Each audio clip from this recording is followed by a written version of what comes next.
بسم اللہ الرحمن الرحیم نحمده ونصلی علی رسولہ الکریم اما بعد ونعوذ باللہ من الشیطان الرجیم بسم اللہ الرحمن الرحیم رب اشرح لی صدری ویسر لی امری واحلل عقدۃ من لسانی یفقهوا قولی رب زدنی علما رب یسر ولا تعسر وتمم بالخیر آمین یا رب العالمین۔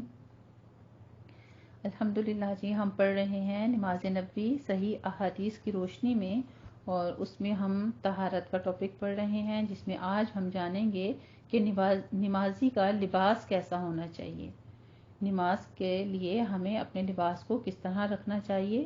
رسول اللہ صلی اللہ علیہ وآلہ وسلم نے فرمایا، لا يصلی احدکم فی الثوب الواحد لیس علی عاتقیہ شیء، کوئی شخص ایک کپڑے میں اس طرح نماز نہ پڑھے کہ اس کے کندھے ننگے ہوں۔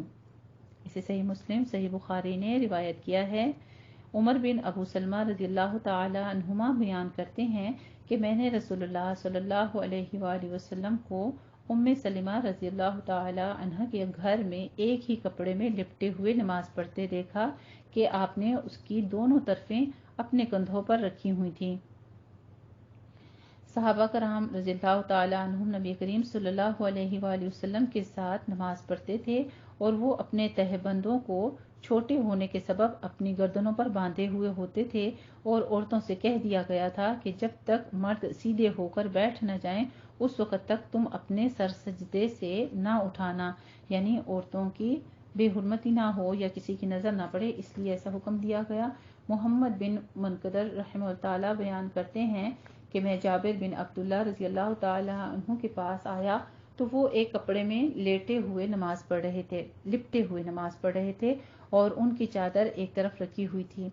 جب وہ نماز سے فارغ ہوئے تو ہم نے ان سے کہا، اے ابو عبداللہ، آپ کی چادر پڑی رہتی ہے اور آپ نماز پڑھ لیتے ہیں؟ تو انہوں نے فرمایا، ہاں، میں نے نبی کریم صلی اللہ علیہ وآلہ وسلم کو اسی طرح نماز پڑھتے دیکھا ہے، اور میں نے یہ چاہا کہ ایسا ہی کروں تاکہ تمہارے جیسا جاہل مجھے اس طرح نماز پڑھتے ہوئے دیکھ لے۔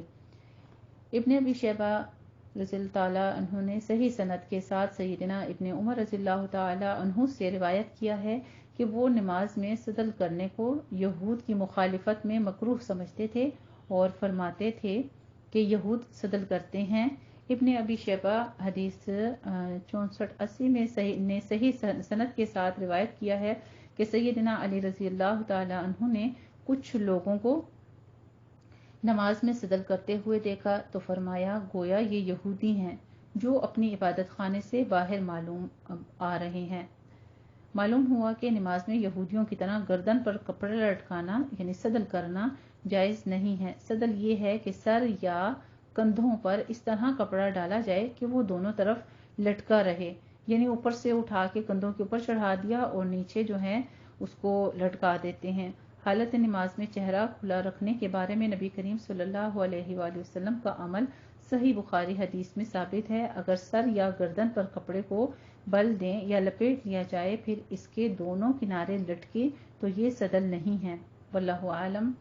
رسول اللہ صلی اللہ علیہ وآلہ وسلم کے ساتھ عورتیں نماز فجر ادا کرتی تو وہ اپنی چادروں میں لپٹی ہوئی رہا کرتی تھیں۔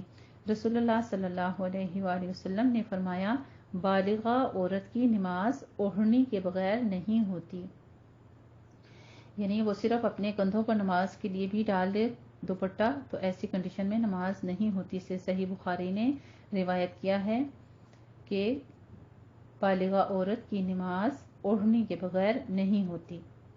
ایک حدیث شریف میں آیا ہے کہ رسول اللہ صلی اللہ علیہ وآلہ وسلم نے فرمایا، کیا تجھے علم نہیں کہ ران قابل ستر چیز شرمگاہ ہے، یعنی رانوں کے قابل ستر کیا چیز ہے؟ وہ شرمگاہ ہے۔ رسول اللہ صلی اللہ علیہ وآلہ وسلم کبھی نماز میں ننگے پاؤں کھڑے ہوتے اور کبھی آپ نے جوتا پہن رکھا ہوتا۔ نبی کریم صلی اللہ علیہ وآلہ وسلم نے فرمایا، جب تم نماز ادا کرو تو اپنا جوتا پہن لو یا اسے اتار کر اپنے قدموں کے درمیان رکھ دو۔ ایک روایت میں یہ بھی ہے کہ آپ نے فرمایا، یہودیوں کی مخالفت کرو، وہ جوتے اور موزے پہن کر نماز ادا نہیں کرتے۔ یعنی اس کے سمیت ہی کھڑے ہو جاتے ہیں. اور یہودیوں کی عبادت آپ کو پتہ ہی ہوگا کہ وہ صرف جسم جھڑکتے ہیں، ایک ہی جگہ کھڑے ہو کر جسم کو جھڑکی جاتے ہیں، اور اس طریقے سے وہ سمجھتے ہیں کہ ہمارے گناہ جڑ رہے ہیں، اور یہ ان کی عبادت کا طریقہ ہے. امام طحاوی نے اسے متواتر کہا ہے. تب مسجدوں کے فرش کچے ہوتے تھے اور جوتوں کے تلوے بھی عام طور پر ہموار ہوتے تھے جو زمین پر رگڑنے سے پاک ہو جاتے تھے. آج اکثر مسجدوں میں صفحے دریاں اور قالین بچھ گئے ہیں، اور جوتوں کے تلووں میں بسا اوقات گندگی پھنس جاتی ہے جو زمین پر رگڑنے سے نہیں نکلتی. لہٰذا آج اگر کوئی شخص جوتے پہن کر نماز ادا کرنا چاہے تو اسے طہارت کا مکمل اہتمام کرنا چاہیے، ورنہ جوتے اتارنے کا نماز پڑھنا جو ہے طریقہ وہی افضل ہے. اسے صحیح سنن نے اور امام حاکم نے، صحیح بخاری، صحیح مسلم نے روایت کیا ہے.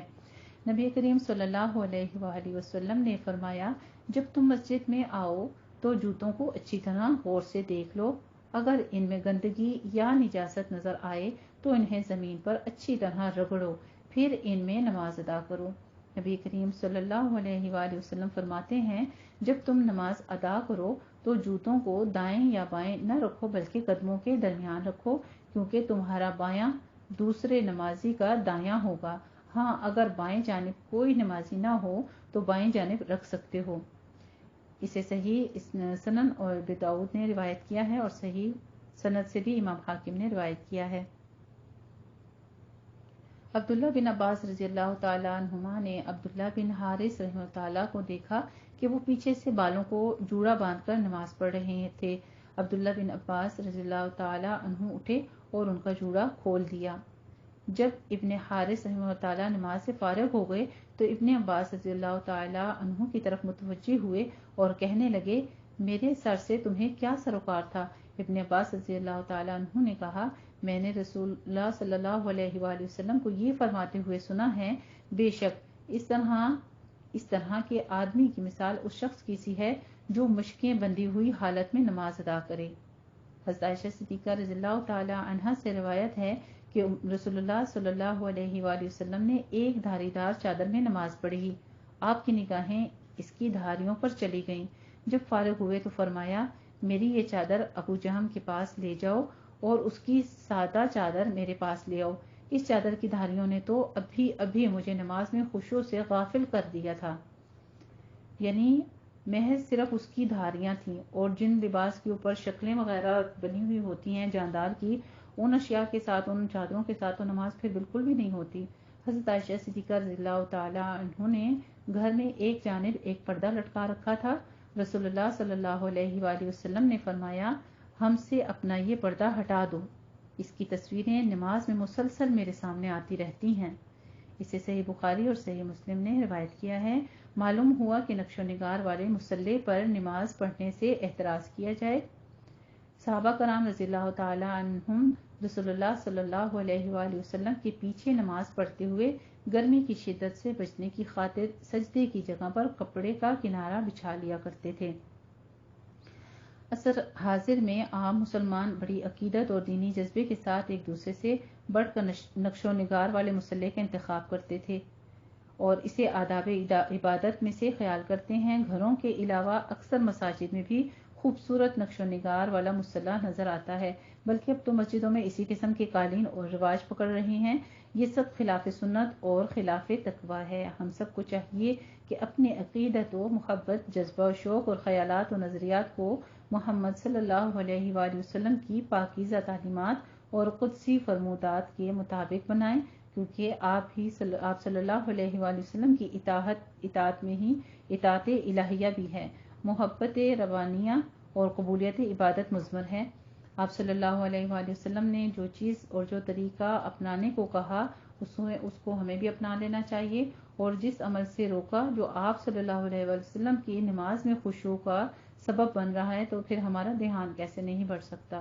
تو بہتر یہی ہے کہ اپنے آپ کو اسی سنت کے طریقے کے مطابق اپنے لباس کو، اپنے ارد گرد کے کمرے میں کوئی ایسی چادر بچھی ہو یا صوفہ قالین وغیرہ پر کوئی ایسی نقش کاری ہو تو اس کو اوائڈ کرنا چاہیے. وباللہ توفیق. الحمدللہ رب العالمین. بس مختصر سے آج کے ہمارے جو طہارت کے بیان تھے وہ مکمل ہوتے ہیں یہاں پہ. انشاءاللہ تعالیٰ اگلے ہفتے ہم نئے ایک موضوع کے ساتھ ہوں گے. وآخر دعوانا الحمدللہ رب العالمین. جزاکم اللہ خیر الجزاء.